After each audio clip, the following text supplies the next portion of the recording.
إن الحمد لله نحمده ونستعينه ونستغفره ونعوذ بالله من شرور أنفسنا وسيئات أعمالنا من يهده الله فلا مضل له ومن يضلل فلا هادي له وأشهد أن لا إله إلا الله وحده لا شريك له وأشهد أن محمدا عبده ورسوله يا أيها الذين آمنوا اتقوا الله حق تقاته ولا تموتن إلا وأنتم مسلمون يا أيها الناس اتقوا ربكم الذي خلقكم من نفس واحدة وخلق منها زوجها وبث منهما رجالا كثيرا ونساء واتقوا الله الذي تساءلون به والأرحام إن الله كان عليكم رقيبا يا أيها الذين آمنوا اتقوا الله وقولوا قولا سديدا يصلح لكم أعمالكم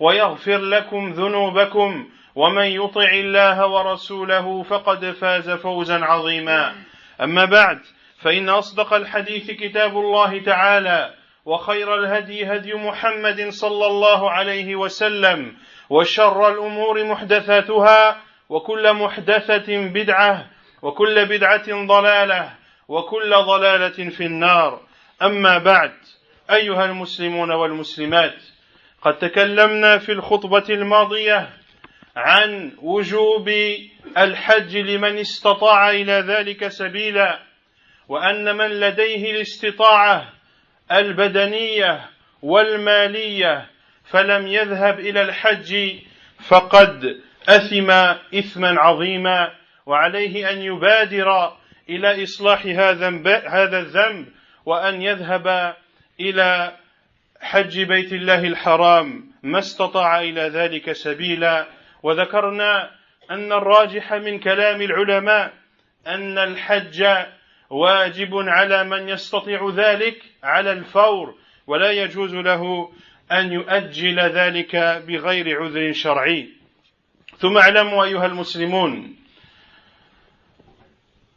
اتقوا الله عز وجل وأطيعوه واعرفوا لله عز وجل حقه واقدروه سبحانه وتعالى قدره فإن الله عز وجل خالقكم ورازقكم ومحييكم ومميتكم وباعثكم ومحاسبكم على أعمالكم والله تبارك وتعالى يعلم سركم وجهركم ولا يخفى عليه شيء من أمركم اعلموا أيها الناس أن الحج من أركان الإسلام وهو مبنى من مبانيه العظام شرعه الله تعالى لمصالح عباده ومنافعهم في الدنيا والآخرة والحج فيه مظاهر كثيرة من مظاهر التوحيد فالحج في زمانه ومكانه وأعماله شعيرة من الشعائر الكبرى ومظهر من مظاهر توحيد الله ونبذ الشرك والوثنية فزمانه من الله تعالى وليس من البشر قال الله تعالى الحج أشهر معلومات ومكان الحج بقعة مباركة باركها الله عز وجل وفضلها على سائر البقاع وأمر عباده أن يفدوا إليها من فجاج الأرض حجاجا ومعتمرين وزائرين قال تعالى وأذن في الناس بالحج يأتوك رجالا وعلى كل ضامر يأتين من كل فج عميق والحج أيها المسلمون والمسلمات في أعماله وشعائره مبني على توحيد الله وطاعته فالحاج يخرج من بلده ويفارق أهله وولده ولا يدري أيرجع إليهم أم يموت بعيدا عنهم ويحتمل مشقة السفر ومخاطره ويبذل نفيس المال لا شيء إلا لمرضاة الله تعالى وتلبية لنداء الخليل عليه السلام حين أمره الله عز وجل أن يبني بيتا وينادي في الناس بأن يحجوا إليه. Chers musulmans et musulmanes, nous avions expliqué la semaine dernière l'obligation du pèlerinage, que c'est un des piliers, parmi les piliers de l'islam, et que celui qui avait la possibilité financière et la possibilité physique d'accomplir le pèlerinage, alors cela est un devoir pour lui qu'il doit mettre en pratique sur le champ. Il lui est interdit de retarder son pèlerinage s'il a la possibilité de l'accomplir. Quant à celui qui le retarde, sans raison islamiquement valable, eh bien il encourt un immense châtiment de la part d'Allah subhanahu wa ta'ala. Puis sachez, chers musulmans et musulmanes, craignez Allah azza wa jal et obéissez-lui. Donnez à Allah azza wa jal la valeur qui est la sienne, car Allah azza wa jal est votre créateur et votre pourvoyeur. C'est lui qui vous donne la vie et c'est lui qui vous donne la mort. C'est lui qui vous fera ressusciter et c'est devant lui que vous serez jugés. Allah azza wa jal connaît vos secrets comme les choses que vous faites en public. Rien n'échappe à Allah subhanahu wa ta'ala. Allah azza wa jal nous a créés pour l'adorer. Je n'ai créé les djinns et les humains que pour qu'ils m'adorent. Puis sachez, chers musulmans et musulmanes, que le pèlerinage est un des piliers de l'islam et un des emblèmes de l'islam. Et Allah azza wa jal a légiféré ce pèlerinage pour le bien de ses serviteurs, à la fois dans cette vie d'ici-bas, mais également dans l'au-delà. Le pèlerinage est une expression apparente du tawhid, de l'unicité d'Allah subhanahu wa ta'ala. Le pèlerinage, son lieu et son moment ont été légiférés par Allah subhanahu wa ta'ala. Son lieu ou son moment a lieu pendant des mois bien déterminés, comme l'a dit Allah azza wa jal. Al-hajju ashhurun ma'lumat. Le pèlerinage a lieu dans des mois bien déterminés. Quant au lieu du pèlerinage, il a lieu dans cet endroit béni, dans cet endroit saint qu'Allah subhanahu wa ta'ala a fait prévaloir sur l'ensemble des autres endroits dans le monde.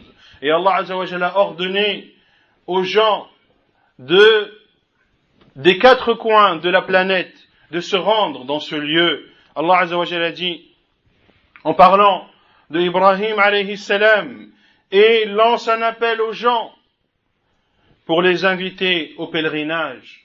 Ils viendront vers toi à pied et aussi sur toute monture venant de tout chemin éloigné. الحج كما أخبرت أيها المسلمون والمسلمات فيه مظاهر التوحيد وأول جملة ينطق بها الحاج حال دخوله النسك هي التلبية والتلبية إعلان للتوحيد ونبذ للشرك روى عبد الله بن عمر رضي الله عنهما كما جاء ذلك في الصحيحين أن تلبية رسول الله صلى الله عليه وسلم أن يقول لبيك اللهم لبيك لبيك لا شريك لك لبيك إن الحمد والنعمة لك والملك لا شريك لك. وهذه التلبية العظيمة هي إهلال بالتوحيد كما قال جابر رضي الله عنه وهو يحكي حجة النبي صلى الله عليه وسلم ويصف حالهم معه. قال جابر رضي الله عنه وما عمل به من شيء أي وما عمل به النبي صلى الله عليه وسلم من شيء عملنا به فأهل بالتوحيد قائلا لبيك اللهم لبيك لبيك لا شريك لك لبيك إن الحمد والنعمة لك والملك. تضمنت هذه التلبية معاني التوحيد والبراءة من الشرك فإن معناها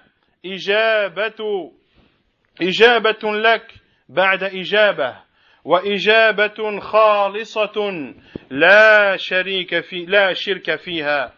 وتضمنت هذه التلبية كذلك حمد الله عز وجل والإقرار بنعمته الظاهرة والباطنة وبأنه عز وجل مالك الملك وكل ذلك من مظاهر توحيد الله في تلك التلبية المباركة وهي رد على تلبية المشركين حين كانوا يلبون فيقولون لبيك لا شريك لك إلا شريكا هو لك تملكه وما ملك.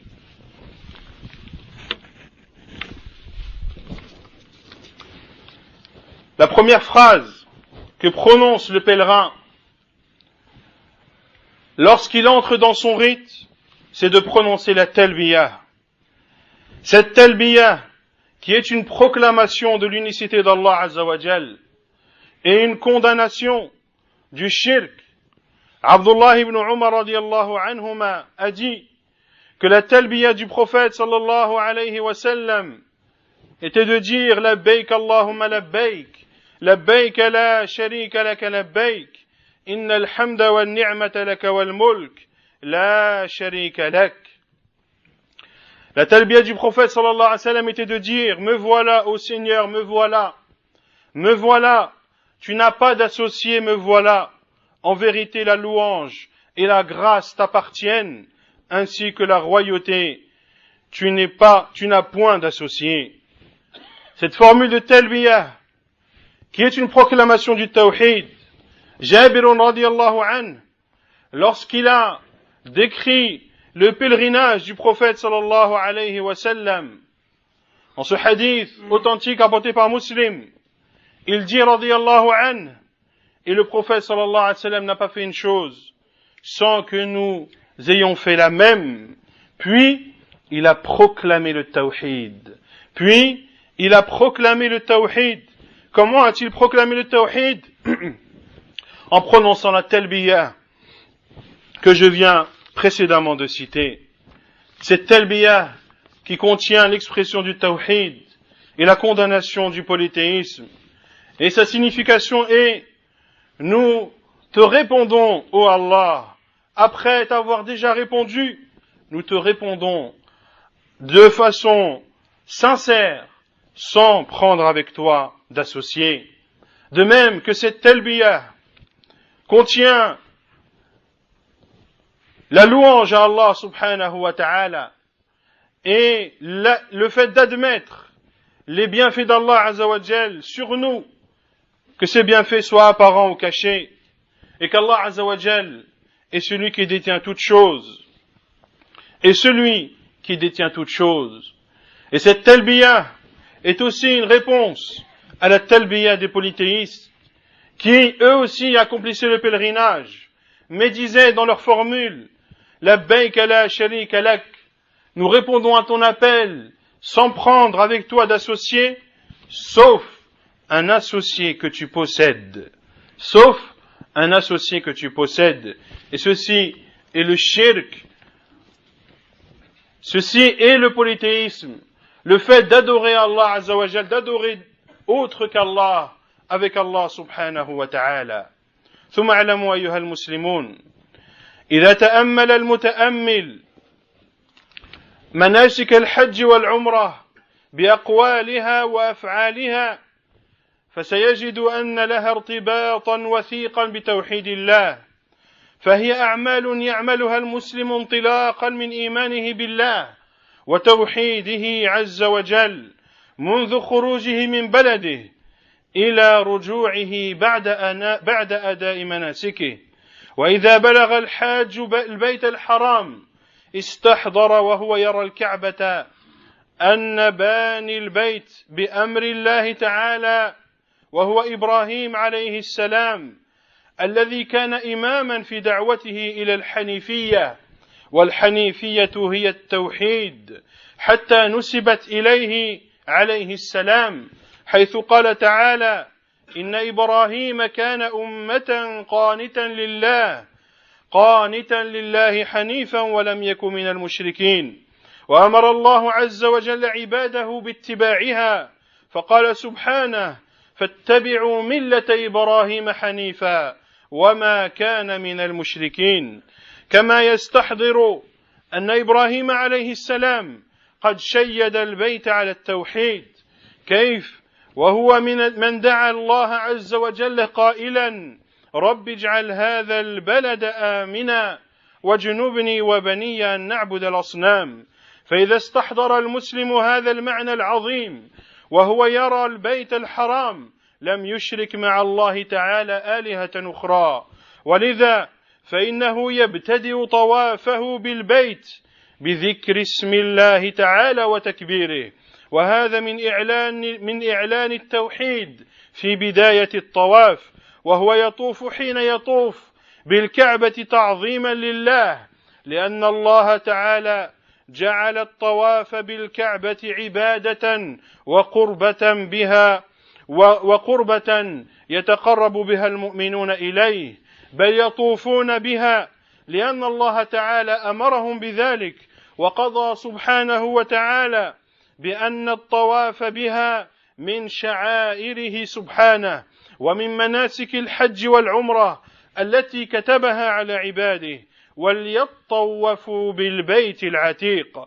ولذا أيها المسلمون والمسلمات، كان الطواف بها قربة إلى الله، وكان الطواف بأي بناء على وجه التعبد يكون ذلك شركا بالله، فما أعظم هذا المعنى من معاني التوحيد، وقد غفل عنه كثير من الناس. عن عائشة رضي الله عنها قالت: قال رسول الله صلى الله عليه وسلم: إنما جعل الطواف بالبيت وبين الصفا والمروة ورمي الجمار لإقامة ذكر الله، كما جاء ذلك في سنن أبي داود. ولو فقه المسلمون هذا المعنى العظيم لما كان في كثير من بلاد المسلمين قبور وأضرحة تعبد من دون الله، فيطاف بها وينذر لها ويدعى عندها ويصرف لها ما لا يجوز صرفه إلا لله عز وجل من المحبة والتعظيم والخوف والرجاء، فما أشد غربة التوحيد في كثير من بلاد المسلمين.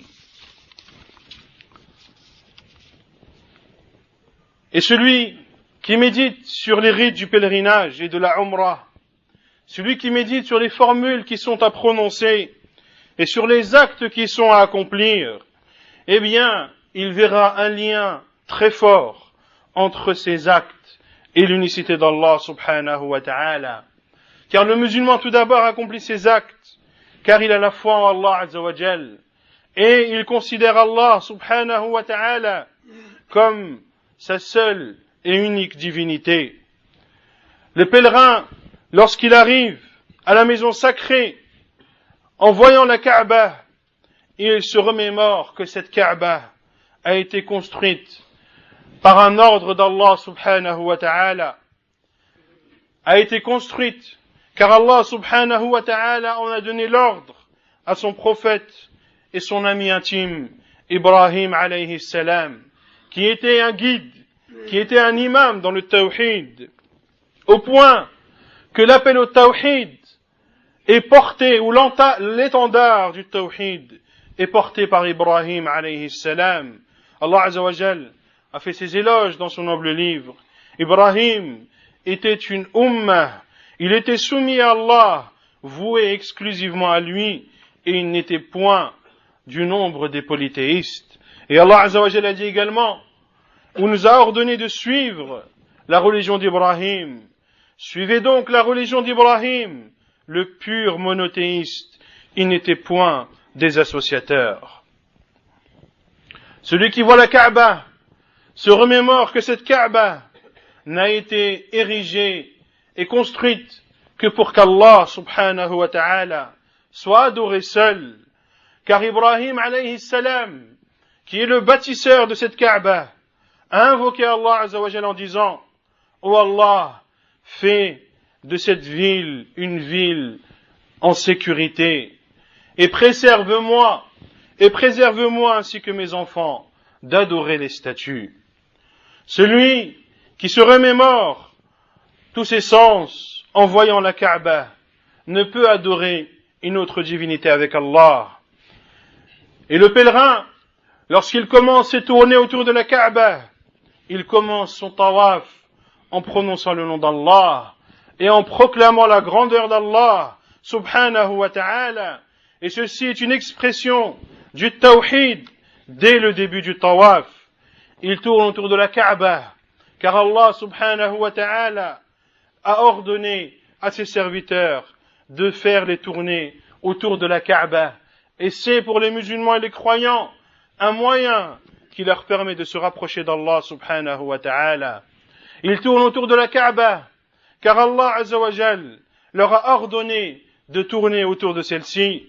Il dit azza wa jal, et qu'ils tournent autour de la maison antique, autour de la maison ancienne.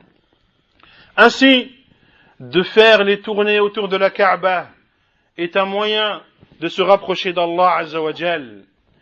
Et tout autre édifice autour duquel on tourne dans l'intention d'adorer, ceci est considéré comme du polythéisme. Aïcha radiallahu anha a dit, le prophète sallallahu alayhi wa sallam a dit, le tawaf autour de la maison, les allées et venues entre les monts As-Safa et Al-Marwa, de même que la lapidation des stèles, n'ont été instaurées que pour proclamer et pour évoquer le nom d'Allah subhanahu wa ta'ala. Ainsi, si les musulmans comprenaient, si les musulmans raisonnaient et réfléchissaient sur tous ces sens immenses que renferme le pèlerinage, eh bien, il n'y aurait pas dans la majeure partie des pays musulmans, il n'y aurait pas là-bas des tombes ou des mausolées qui sont adorés en dehors d'Allah, autour desquels on tourne en dehors de la Kaaba, des tombes et des mausolées, pour qui des vœux ou vers qui des vœux sont dirigés, vers lesquels des invocations sont invoquées en dehors d'Allah azza wa jal, des tombes et des mausolées à qui l'adoration qui est exclusive à Allah azza wa jal a été vouée, comme l'amour, comme le fait d'immensifier, comme la peur et l'espérance. أقول قولي هذا وأستغفر الله.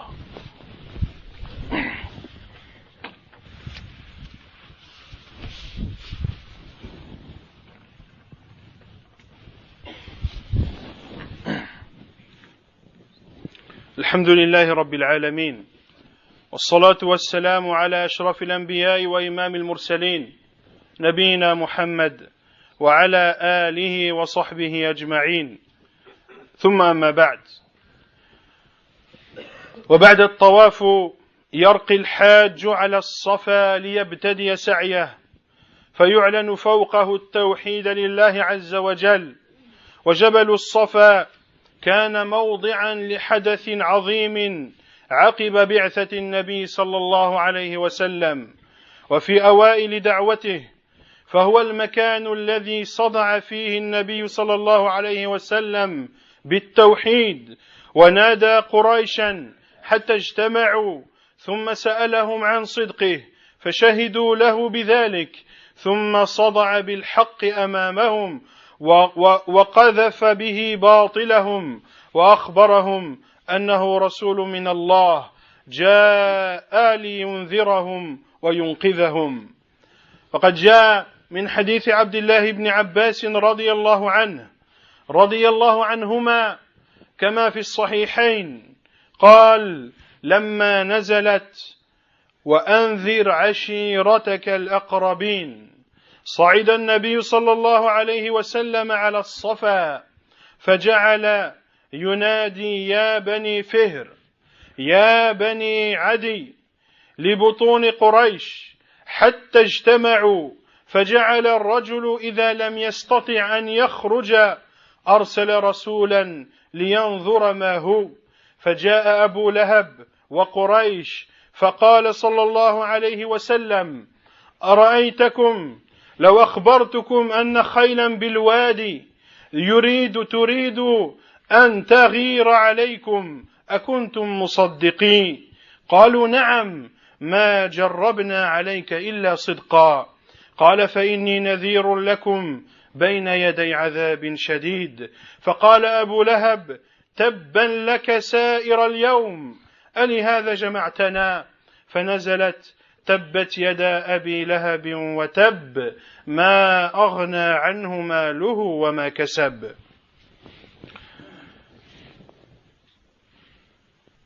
Un autre acte parmi les actes du pèlerinage, ou un des rites parmi les rites du pèlerinage, qui contient l'expression du tawhid,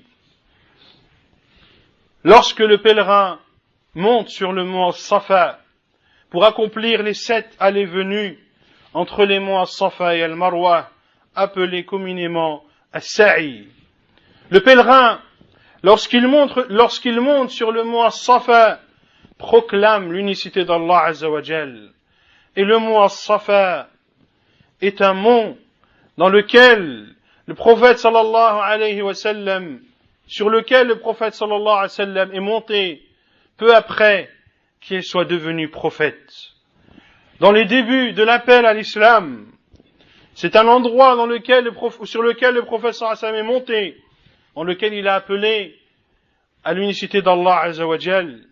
Il a convoqué Quraysh, puis il les a questionnés et les a ensuite informés qu'il était le prophète d'Allah Azza wa Jal, qu'il était pour eux un avertisseur d'un châtiment douloureux qui les attendait s'ils ne se convertissaient pas à l'islam. Abdullah ibn Abbas, radiyallahu anhuma, a dit, lorsque le verset où Allah Azza wa Jal a dit, et averti, c'est-à-dire ô Muhammad, les gens qui te sont les plus proches, lorsque Allah Azza wa Jal a ordonné à son envoyé sallallahu alayhi wa sallam de proclamer et d'appeler ouvertement à l'islam, après que l'appel à l'islam ait été fait en secret, le prophète alayhi salatu wa sallam s'est rendu sur le mont Safa et a appelé les différentes composantes de la tribu de Quraysh en disant « Ô les fils de Fihr, ô les enfants de Adi », il les a appelés un par un, alayhi salatu wassalam, jusqu'à ce qu'ils se soient regroupés autour de lui, et l'homme qui ne pouvait pas se rendre directement envoyait un émissaire pour voir de quoi il s'agissait. Est venu assister à cela Abu Lahab, l'oncle du prophète sallallahu alayhi wa sallam, et la tribu de Quraysh.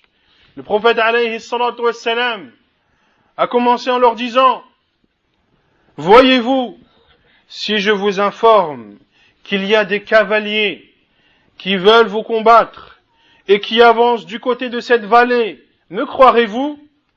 Ils ont dit oui, nous n'avons vu de toi que la vérité. Puis le prophète sallallahu alayhi wa sallam a dit, je suis pour vous un avertisseur contre un châtiment douloureux. Et Abu Lahab, l'oncle du prophète sallallahu alayhi wa sallam, a dit, que tu périsses toute la journée, que tu périsses, est-ce pour cela que tu nous as réunis?